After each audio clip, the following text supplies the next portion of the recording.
But we've had some great comeback stories in Troy women's basketball over the years. I think we've come back 20 points in the fourth quarter against a coastal team. We come back so many times at end of games, but this has to be up there with one of the best comeback stories because of how far down we got in the first half. I think it was 23 points, but we got down. But the rebounding, we were getting massacred. In every stat, we were getting killed, and we just couldn't seem to find the success. And I'm just really proud of the team for finding a way to come back and handle it like winners in the second half. We came in, we made 1 or 2 adjustments. They did great with it. We wanted to pressure the ball more, whether they were shooters or not. We wanted to pressure them to aggravate them like they did us in the first half. And everything turned around. I'm especially proud of Fortuna because, it's hard. She got 2 fouls immediately. She went out and she sat down on the bench and she saw us get killed on the rebounds without her there. And she saw us get down by 23 points. But when her number was called and it was time to go back in, she played like a pro. And I could go through every one of these players and talk about their growth and maturity, which is what got us to the win of this game. And Coach, you talked about how you've seen so many great comebacks here at Troy. The comeback really seemed to start towards the end of that second quarter when Fortuna came out and scored 7 points in just 2 minutes. And then that carried over and just kind of snowballed into something special.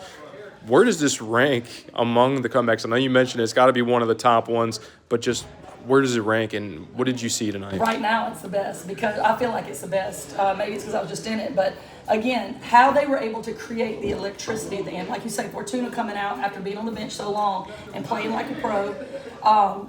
Imani started hitting some shots from out there, which got us going. Ashley just started doing the right, smart thing every time. I wanted to mention Shake. Shake was fearless. Like, she's the kind of player you got to have in when you're down and you don't have much hope of coming back because she just starts creating things that nobody can explain. Like, you don't tell her to do it. She started creating things in our favor, and that's how you get momentum.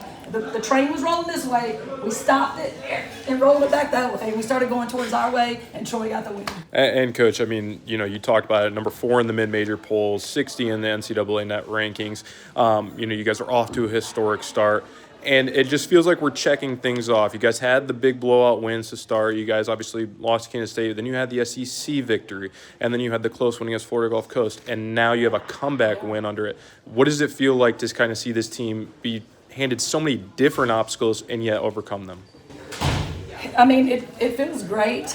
You mentioned the fact that we just got ranked 4th in the mid-major polls, 4th in the nation. I don't think we've ever been that high since I've been here at Troy or ever in the history of the program. But all the times before when we do something amazing like that or we start getting recognition, it seems like that's the time we take a fall, and that's what I was trying not to let that get in my head before the game, but this team's just not going to let that happen. They want to keep moving, and I just want to give all glory to God because that's a lot of successes you just mentioned, and we could not do without him and his guidance, and prayer works, and he's helping us through all this, try to make the best decisions we can, stay healthy.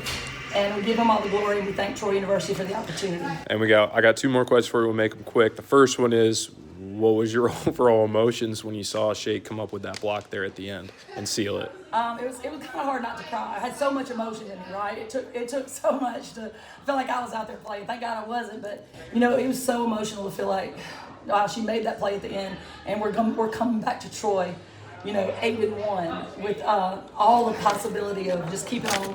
Stepping higher and higher and higher instead of taking a fall back.